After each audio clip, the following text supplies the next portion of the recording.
Call this meeting to order. Make sure there's a quorum. Richard's here. Bo, JP, and Dave. We have a quorum. Approval of the previous minutes. Move. Have a motion. Have a second. Have a second. All those in favor?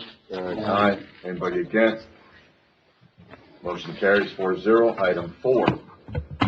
For discussion, possible action to recommend approval or disapproval to the Commissioners Court on placing a fifth wheel travel trailer at 300 River Street, Lakeview, Block 0, Lot 5. Good morning, Judge. Good morning, Commissioners. This property is located at 300 River Street, Lot 8, Lot 5 of the Lakeview Edition, as recorded on Volume 4, page 64-1 of the Valverde County Map Records. Currently on the property, there's 2 mobile homes. They're sharing a water well. They're sharing a septic. We have a septic inspection reporting that the system's working properly. However, we don't have any design on the system since it's kind of old. It's not on our records. The owner is requesting to have a new connection on a property that has already 2 electric meters and 2 living quarters sitting on the property. Carlos, when you say connection, the connection would be electrical. Electrical connection. Go ahead. On the lot behind of this one, there's another property owned by the same owner, already with another 3 living quarters, and they're sharing the same water well. And then there's another one next to the second one with other 3. And the intention of this owner is to install an RV on lot 5, block O. If we go with the current model subdivision rules that the county adopted in 2009, it's only allowable for 1 residential dwelling and 1 residential electric connection per lot. And the model subdivision rules, it's taken special consideration. So what was platted before 1999, this one was platted in 1962.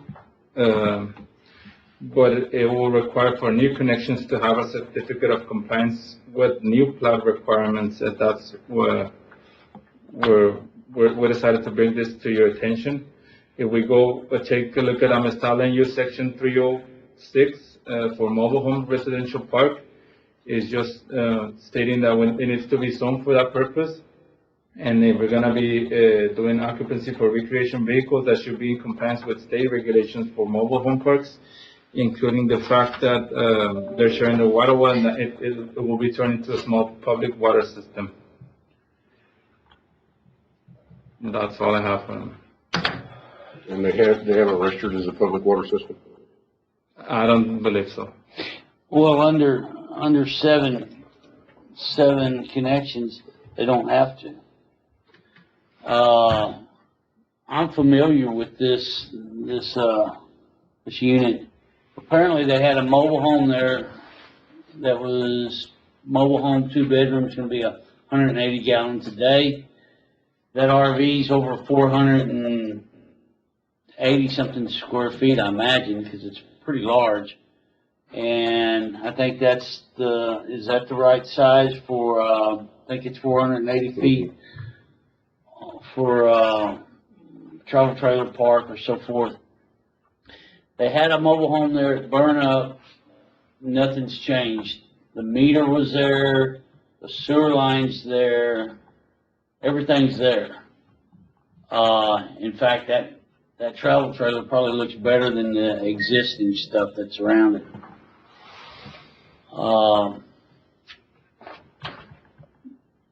So there is an existing meter already? There was. It got disconnected? It got disconnected. So they're just asking to replace it? They're asking to replace it and to hook up an RV.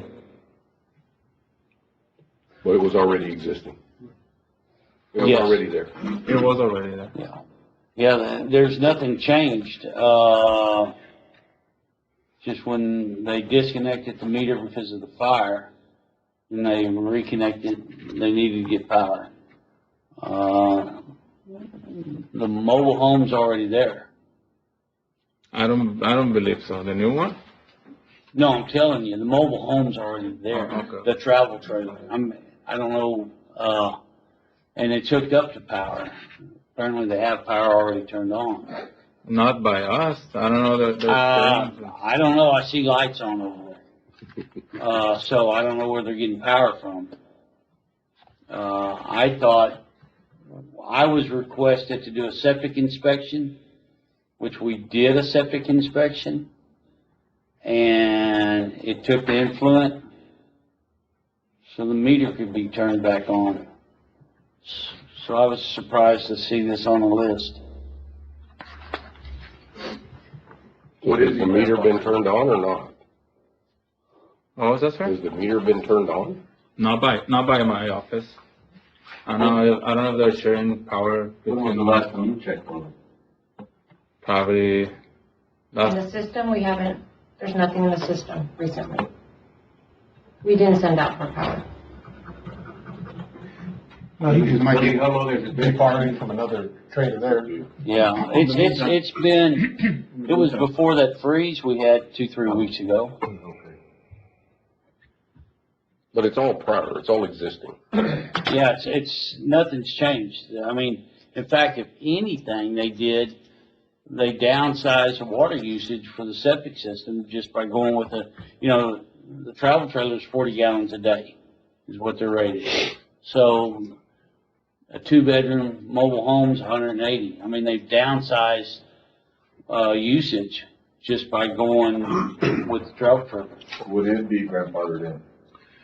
it can be grandfathered since there was already a connection there. But every time that we're sending for new power, then I guess, and that's what I'm hearing right now. Is it grandfather? Could it be grandfathered in? If it was existing and they're just requesting it to be reactivated, that's one thing.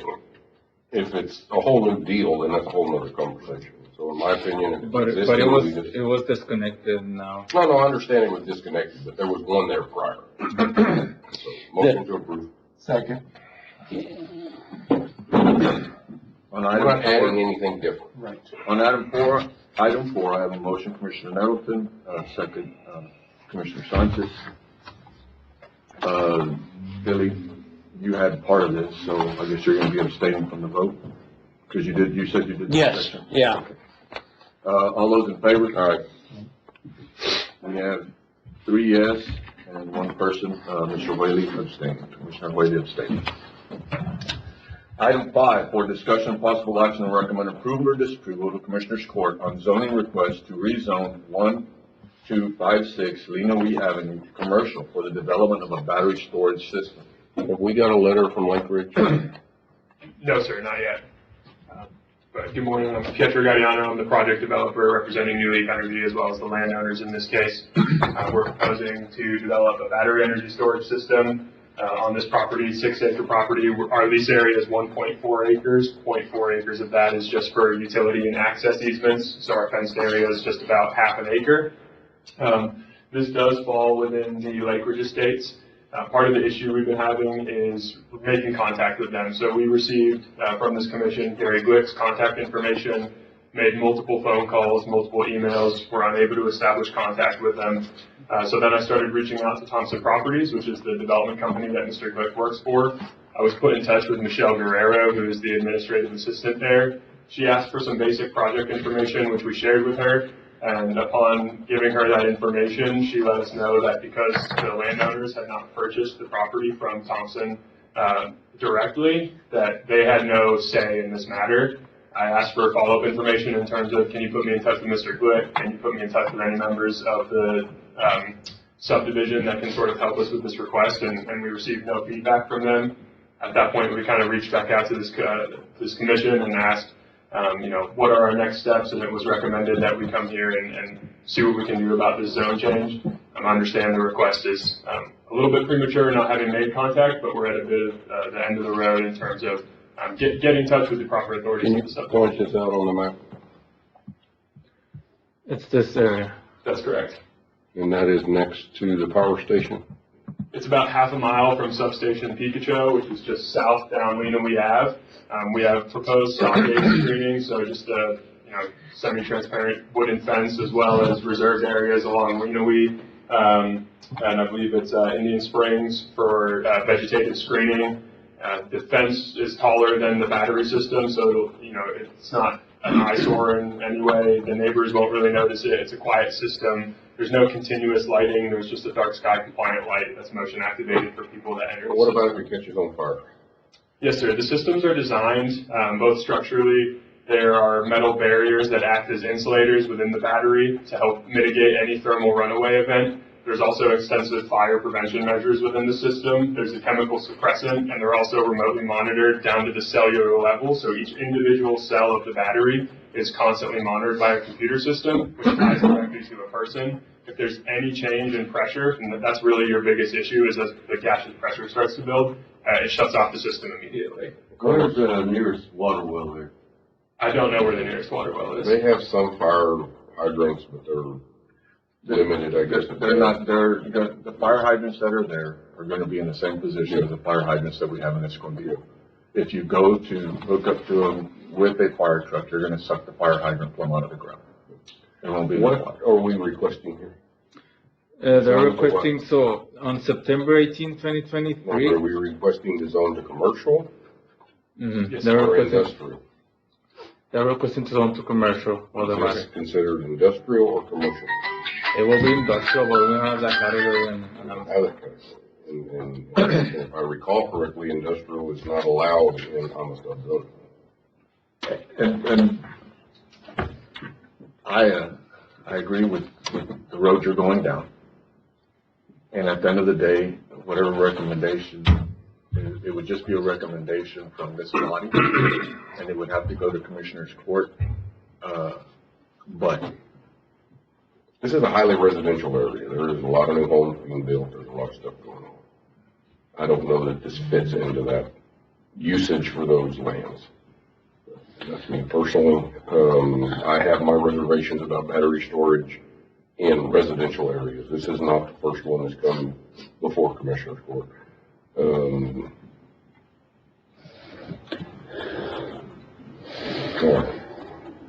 And the final say, final say is the court. is gonna be the court.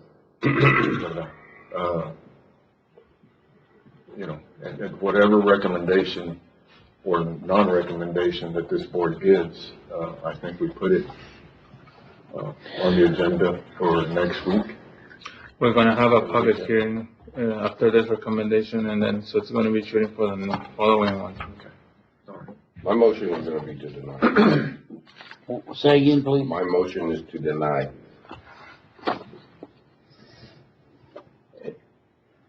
And just, not a voting member, but I am the chair. I do have a concern, and that'd be to put this in the middle of a residential neighborhood. And I have no way, as a county judge, I'm gonna say the court, I have no way to fight this fire. Okay. With that said, I'll second his motion. I have a motion, Commissioner Nettleton, second Commissioner Sanchez. Is there any other discussion? I was just curious, and the purpose for this battery system is residential, commercial, he said industrial, explain to me the battery system. I'm just curious about that. Yes, sir, absolutely. So it's a non-liquid lithium-ion battery, and its sole purpose is to act as instantaneous generation in the event of strain on the grid. So most of the time it sits there, it takes a charge when prices are low, and then when that demand starts to skyrocket, the operator can then discharge that battery back onto the system. And what it does is it eases the tension on the grid, and it helps prevent some of those insane price spikes that you see during extreme weather events. It also helps prevent rolling blackouts because now the utility has a system that can just turn on at the drop of a hat and provide power to the surrounding area. So it won't tie directly into homes. It's more of a commercial use, but it does benefit the stability of the grid overall. Y'all need to be close to a transformer unit to do this, right? So we need to be close to that substation, and we connect with an express feeder directly back into there. Why is it that we keep trying to do these in residential areas when we have substations in rural areas that would have zero effect on if something went wrong? Yes, sir, that's a fair question. We looked at every substation in this area, and there wasn't capacity for a battery to fully discharge and charge without a huge transformer upgrade. Those upgrades are really expensive. They make our business model infeasible, and then it also extends the timeline out to about 5 years. So this was the best substation that we identified in Del Rio in terms of actually being able to fit a battery onto the system with minimal effect on the substation and minimal upgrades required. You're the third company that's come to the court asking for battery storage in this area. We've had 3 or 4 already. And this two or three in this particular area. I'm just curious why we're not building these things out in rural areas where we have substations and we're building them in the residential areas. One of the questions I've got is, your footprint, you said it's gonna be under half an acre. Later on, would that footprint could grow, couldn't it? No, sir. Not No? as it's stipulated in our lease, and that's not in our business model, so there's no chance of this footprint growing.